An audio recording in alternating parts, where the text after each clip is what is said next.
Tales of a Fourth Grade Nothing, Chapter 5. The Birthday Bash. I got used to the way Fudge looked without his top front teeth. He looked like a very small first grader. Dr. Brown, our dentist, said he would have to wait until he was 6 or 7 to get his grown-up teeth.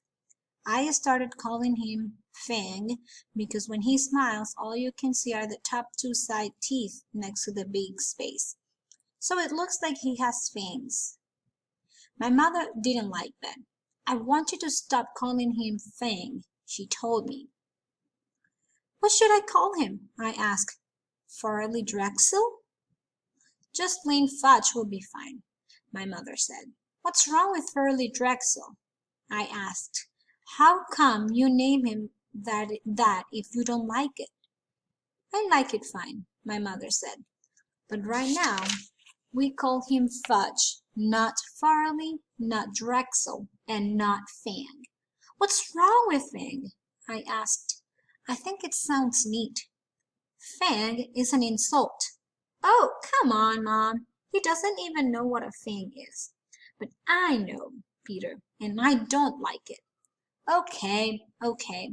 I promise never to call my brother Fang again. But secretly, whenever I look at him, I think it. My brother Fang Hatcher. Nobody can stop me from thinking my mind is my own. Fudge is going to be 3 years old. My mother said he should have a birthday party with some of his friends. He plays with 3 other little kids who live in our building. There's Jenny, Ralph, and Sam. My mother invited them to Fudge's party. Grandma said she would come over to help. My father couldn't make it. He had a Saturday business appointment. I wanted to go to Jimmy Fargus, but my mother said she needed me to supervise the games. The kids were invited from 1 until 2:30. That's only an hour and a half, my mother reminded me.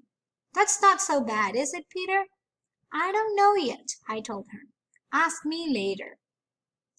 The kitchen table was set up for the party. The cloth and napkins and paper plates and cups all matched. They had pictures of Superman on them. Right before party time, Grandma tried to change Fudge into his new suit, but he screamed his head off about it.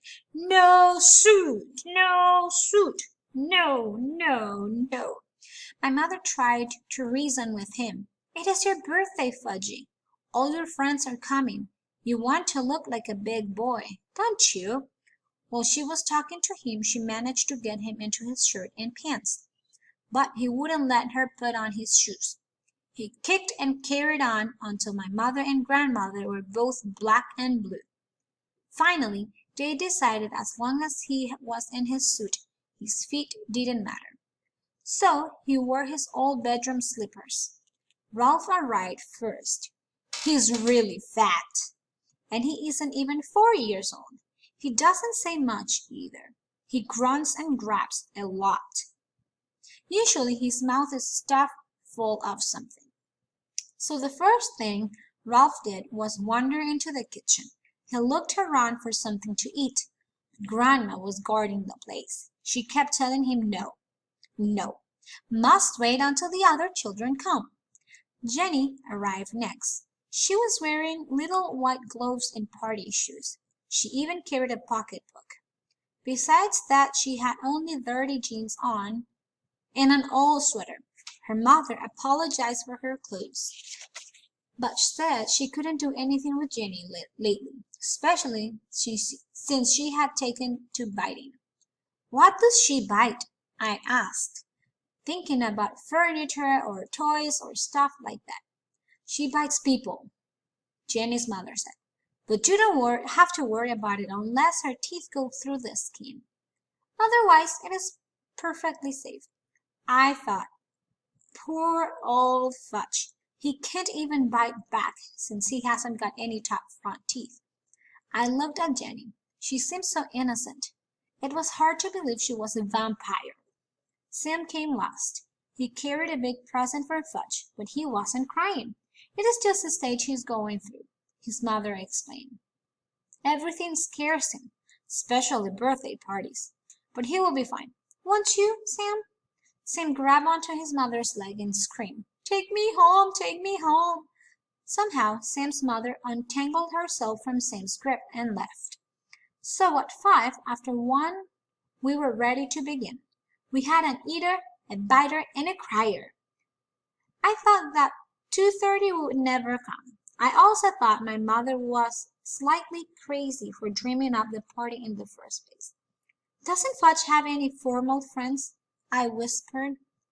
"There's nothing wrong with Fudge's friends," my mother whispered back.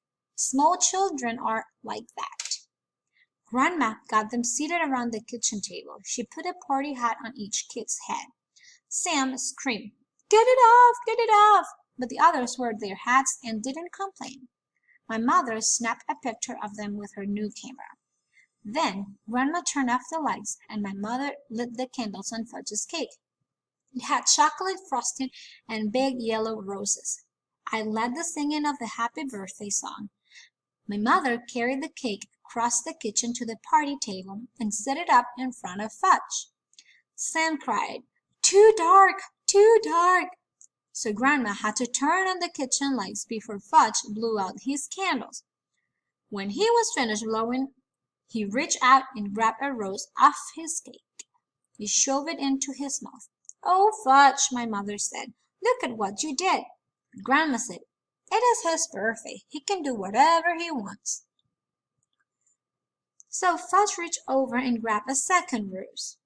I guess Fat Ralph couldn't stand seeing Fudge eat those yellow roses, because he grabbed one too. By that time, the cake looked pretty messy. My mother, finally coming to her senses, took the cake away and sliced it up. Each kid got a Dixie cup, a small piece of cake, and some milk, but Jenny hollered, "Where's my rose?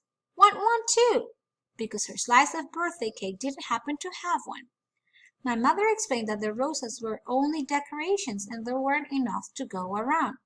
Jenny seemed to accept that, but when Grandma stood over her to help open her Dixie, Jenny bit her on the hand. "She bit me!" Grandma cried. "Did it break the skin?" my mother asked. "No, I don't think so," Grandma said, checking. "Good, then it is nothing to worry about," my mother told her.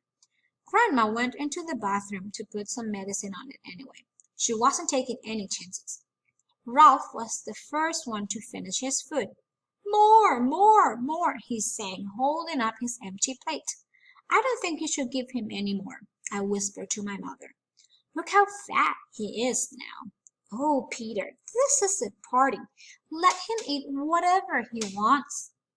"Okay," I said. "Why should I care how fat he gets?"